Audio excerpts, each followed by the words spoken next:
Assalamualaikum warahmatullahi wabarakatuh.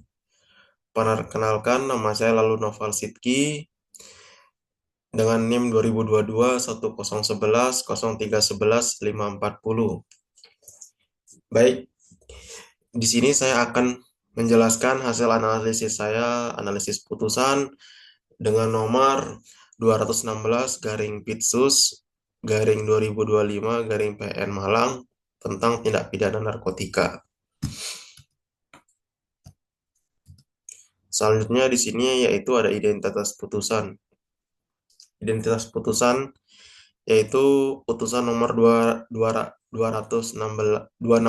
garing Pitsus garing 2025 garing PN Malang yang dibacakan pada 6 Agustus 2025 oleh Pengadilan Negeri Malang. Ini dipimpin oleh hakim ketua yang yaitu Muhammad Hambali SHMH dengan hakim anggota yaitu Yuli Adminingsih SHM dan Rudi Wibowo SHMH. Jaksa penuntut umum dalam perkara ini adalah Luncinta Handani SHMH, sedangkan terdakwa didampingi tim penasihat hukum dari Lembaga Bantuan Hukum Rumah Keadilan yang beralamat di Jalan Semboja nomor 7, Lowokwaru, Kota Malang. Terdiri atas Nadia Dara SHMH, Ratu Randrasari SH, Abdul Somad SH, Fatwa Aziz Wicaksono SH, dan Muhammad Ilham Fatahillah SH. Selanjutnya yaitu uraian kronologi kejadian. Dalam kejadiannya, pada mulanya pada tanggal 12 Maret 2025, sekitar pukul 20.35 di Jalan Gede, Kelurahan Orodowo, Kecamatan Klojen, Kota Malang, terdakwa yang bernama Arif Nur Rahman bin Kamaludin Rahman ditangkap oleh anggota Satres Narkoba Polresta Malang Kota. Setelah dilakukan penyelidikan berdasarkan informasi masyarakat, polisi mengikuti terdakwa sejak keluar dari tempat kerja, mengamati gerak-geriknya yang mencurigakan di Jalan Larwo, Kecamatan Sukun, dan kemudian menangkapnya di lokasi lain. Dari penggeledahan, ditemukan satu bungkus lakban hitam yang berisikan plastik klip kecil berisi sabu, bekas bungkus rokok, dan telepon genggam. Hasil pemeriksaan mengungkap bahwa terdakwa memperoleh 2 gram sabu dengan harga 2 juta dari seorang yang bernama Lucy melalui sistem ranjauan lalu menyimpannya di saku celana sebelum ditangkap. Terdakwa tidak memiliki izin resmi untuk menguasai atau memperdagangkan narkotika. Berdasarkan penimbangan, barang bukti sabu seberat 1,79 gram dan hasil laboratorium kriminalistik menyatakan bahwa barang tersebut adalah kristal metafenin yang termasuk golongan narkotika 1 sesuai dengan Undang-Undang Nomor 35 Tahun 2009. Selanjutnya yaitu subjek hukum. Dalam subjek hukum di sini yaitu sebagai subjek hukum yaitu terdakwa yang bernama Arif Nur Rahman bin Kamaluddin Rahman, yaitu yang berperan sebagai terdakwa, berperan sebagai pembeli sekaligus perantara dalam jaringan peredaran gelap narkotika. Terdakwa secara sadar dan tanpa hak menghubungi pemasok yaitu Lucy untuk memberi narkotika jenis sabu, melakukan pembayaran, mengambil barang melalui metode ranjauan dan menyimpan untuk kemudian diserahkan dalam dan diedarkan kembali. Selanjutnya itu ada barang bukti. Di sini barang bukti yaitu satu bungkus lakban warna hitam berisi satu bungkus plastik klip kecil berisi narkotika golongan 1 jenis sabu dengan berat 1,79 gram.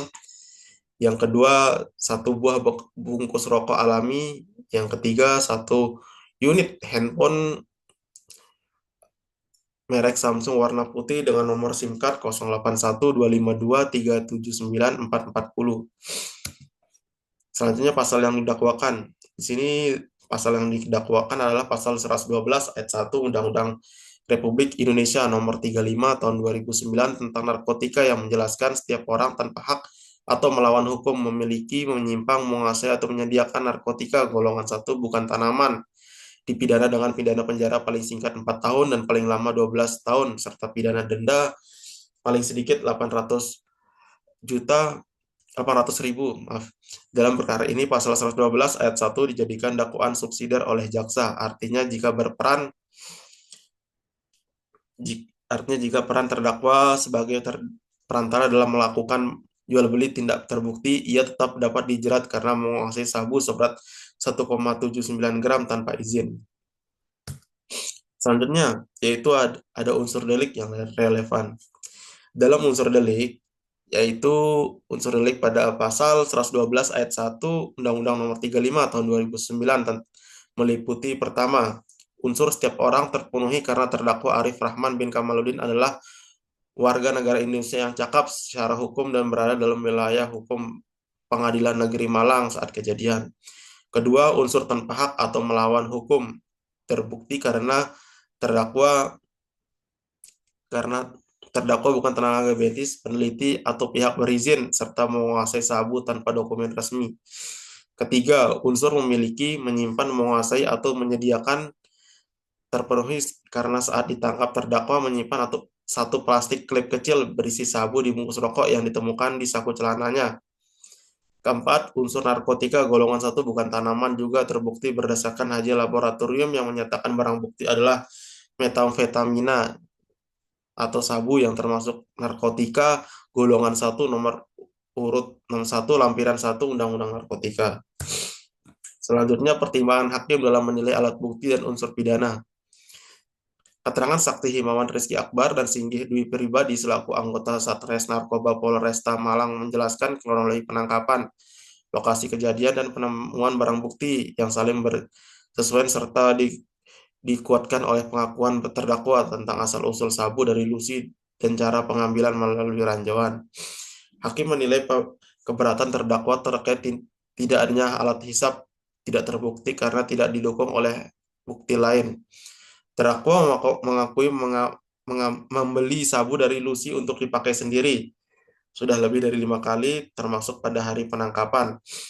Bukti surat berupa berita acara penyitaan, penimbangan, penyisihan, dan hasil laboratorium forensik menunjukkan barang bukti berupa kristal positif metamfetamina golongan 1 seberat 1,79 gram yang memenuhi syarat formil dan material.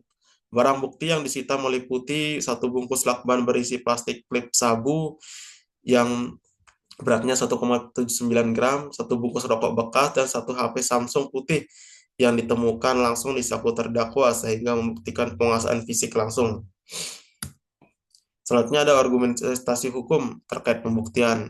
Dalam argumentasi yaitu majelis hakim dalam perkara ini berdasarkan pembuktian pasal 183 KUHP yang mensyaratkan minimal 2 alat bukti sah disertai keyakinan hakim serta pasal 184 ayat 1 KUHP tentang jenis alat bukti.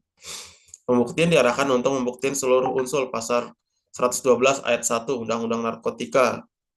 Keterangan saksi keterangan saksi Himawan Rizky Akbar dan Singgih Dwi Pribadi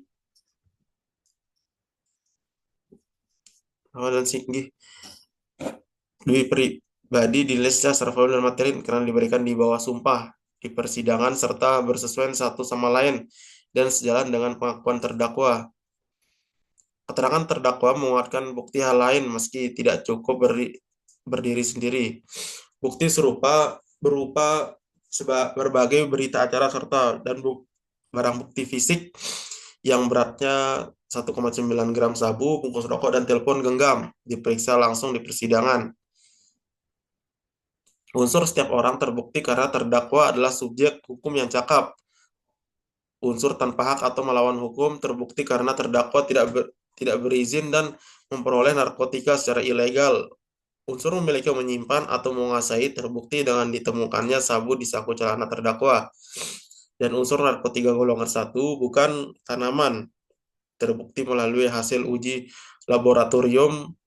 Hakim telah memenuhi asas minimum pembuktian dan menilai alat bukti secara bebas terbatas tanpa keraguan yang mengharuskan penerapan asas in dubio pro reo. Pembuktian bersifat langsung menggabungkan alat bukti sah dengan keyakinan hakim sesuai teori negatif Wetelic Bewitz, di mana hasil uji laboratorium menjadi bukti kunci unsur jenis narkotika, sedangkan saksi dan barang bukti menguatkan unsur penguasaan. Selanjutnya, adakah penerapan asas doktrin atau jurisprudensi? Majelis hakim dalam perkara ini menerapkan asas minimum pembuktian pasal 183 KUHP, yakni terdakwa hanya dipidana jika terdapat minimal 2 alat bukti sah yang disertai keyakinan hakim. Asas ini terpenuhi melalui keterangan saksi, keterangan terdakwa, bukti surat, dan barang bukti dengan pendekatan asas pembuktian menurut undang-undang secara negatif. Asas in dubio pro reo diakui namun tidak diterapkan karena tidak ada keraguan pembuktian. Secara doktrinal, hakim menafsirkan unsur memiliki atau menguasai narkotika melalui prinsip penguasaan fisik dan yuridis di mana cukup adanya kekuasaan nyata meski sebentar. Hakim juga menggunakan doktrin kesesuaian alat bukti yang menunjukkan saling menguatkannya keterangan saksi, pengakuan terdakwa, bukti surat dan barang bukti, serta prinsip bahwa tidak perlu tertangkapnya tangan untuk membuktikan pasal 112 ayat 1 sepanjang penguasaan narkotika tanpa hak terbukti. Selanjutnya di sini ada jenis pidana. Majelis hakim menjatuhkan hukum pidana pokok berupa pidana penjara kurungan 6 tahun. Kedua, pidana denda sebesar 1 miliar rupiah dengan ketentuan jika denda tidak dibayar diganti dengan pidana kurungan selama 3 bulan. Selanjutnya, hal-hal yang memberatkan dan meringankan. Hal yang memberatkan yaitu perbuatan terdakwa bertentangan dengan program pemerintah dalam pemberantasan penyalahgunaan narkotika. Yang selanjutnya yaitu yang meringankan. Yang pertama, terdakwa bersikap sopan selama persidangan. Kedua, terdakwa berterus terang dalam memberikan keterangan selama pemeriksaan di persidangan. Selanjutnya yaitu ada komentar atas keadilan substansial dari putusan. Dari perspektif keadilan substansi, putusan nomor 216 /Pitsus/2025 PN Malang dinilai proporsional karena menjatuhkan pidana 4 tahun penjara dan denda 1 miliar subsidiar 3 bulan. Berada batas pada bawah ancaman pasal 112 ayat 1 Undang-Undang Narkotika dengan mempertimbangkan barang bukti hanya 1,9 gram. Hakim menekan sisi pemberatan bahwa perbuatan terdakwa bertentangan dengan program nasional pemberantasan narkotika, sementara sisi keringanan mencakup sikap sopan dan keterusterangan terdakwa. Putusan ini dianggap adil karena memberi efek jera tanpa hukuman maksimal, meski dari perspektif keadilan restoratif masih bersifat represif karena tidak menawarkan alternatif rehabilitas, padahal barang bukti kecil dan penggunaan untuk konsumsi pribadi. Yang selanjutnya, apakah Anda setuju dengan putusan hakim? Dari pandangan saya, itu berdasarkan uraian fakta hukum dan pertimbangan majelis hakim dalam putusan nomor 216/Pitsus/2025 PN Malang, saya setuju dengan putusan hakim tersebut. Majelis telah membuktikan seluruh unsur pasal 112 ayat 1 Undang-Undang nomor 35 tahun 2009 tentang narkotika secara sah dan meyakinkan, mulai dari identitas pelaku, keterbuktian unsur tanpa hak atau melawan hukum, hingga kepemilikan fisik barang bukti sabu seberat 1,79 gram yang ditemukan pada terdakwa.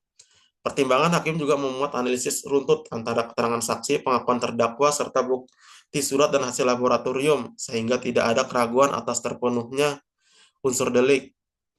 Pidana yang dijatuhkan yaitu 4 tahun penjara dan denda 1 miliar subsidiar 3 bulan kurungan, juga proporsional karena berada di bawah ancaman maksimal dan mempertimbangkan faktor meringankan seperti sikap sopan terdakwa dan keterusterangan, namun tetap sejalan dengan kebijakan pemerintah pemberantasan narkotika. Dengan demikian, putusan ini telah memenuhi rasa keadilan, kepastian hukum, dan kemanfaatan. Selanjutnya itu adakah kekeliruan hukum atau logika dalam putusan? Berdasarkan telah putusan nomor 216/Pitsus/2025 PN Malang, terdapat potensi kekeliruan penerapan pasal 112 ayat 1 Undang-Undang Narkotika yang lebih tepatnya diganti dengan pasal 127 karena fakta persidangan menunjukkan bukti sabu untuk dipakai sendiri. Jumlah barang bukti kecil yaitu seberat 1,79 gram dan tidak ada bukti peredaran. Hakim juga mempertimbangkan pasal 54, 55, dan 103 Undang-Undang Narkotika yang memungkinkan rehabilitas bagi penyalahguna sehingga mengabaikan prinsip ultimum remedium. Pertimbangan memberatkan dan meringankan kurang seimbang karena faktor meringankan hanya terbatas pada sikap sopan dan keterusterangan tanpa memperhitungkan peran terdakwa sebagai tulang punggung keluarga atau ketiadaan indikasi peredaran luas. Selanjutnya yaitu ada alternatif pertimbangan atau putusan yang mungkin lebih tepat. Alternatif, putusan yang lebih tepat adalah memposisikan terdakwa sebagai penyalahgunakan narkotika untuk diri sendiri sesuai pasal 127 ayat 1 huruf A Undang-Undang Narkotika, bukan penguasaan untuk peredaran sebagaimana pasal 112 ayat 1. Pertimbangan ini didukung fakta barang bukti kecil yaitu seberat 1,79 gram sabu. Tidak ada bukti peredaran dan pengakuan terdakwa bahwa penggunaan untuk konsumsi pribadi selama kurang lebih 6 bulan. Hakim seharusnya mempertimbangkan pasal 54, 55, dan 103 Undang-Undang Narkotika yang memungkinkan rehabilitas medis dan sosial dengan asesmen BNN atau tim pepadu untuk memastikan status pengguna. Pemidaan dapat diarahkan pada rehabilitas wajib dan pembinaan sosial atau jika tetap pidana penjara lamanya di bawah 2 tahun sesuai prinsip proporsionalitas mengingat sikap kooperatif terdakwa dan ketiadaan keterlibatan dalam jaringan peredaran. Yaitu yang terakhir ada kesimpulan. Kesimpulan yaitu penerapan pasal 112 ayat 1 Undang-Undang Narkotika dalam perkara ini berpotensi keliru karena fakta persidangan lebih menunjukkan status terdakwa sebagai penyalahguna untuk diri sendiri sesuai pasal 127 dengan barang bukti kecil yaitu seberat 1,79 gram dan tanpa bukti peredaran. Hakim tidak mempertimbangkan opsi rehabilitas sebagaimana pasal 54, 55, dan 103 sehingga pidana menjadi lebih berat dari yang semestinya. Pendekatan yang lebih tepat adalah rehabilitatif dan proporsional dengan pemisahan tegas antara pengguna dan pengedar, kewajiban asesmen terpadu oleh BNN, serta pedoman pemidanaan yang jelas untuk mencegah disparatis dan oversimulation. Baik, mungkin sekian penjelasan analisis saya tentang putusan tersebut. Kurang lebihnya saya mohon maaf bila ada salah kata. Wassalamualaikum warahmatullahi wabarakatuh.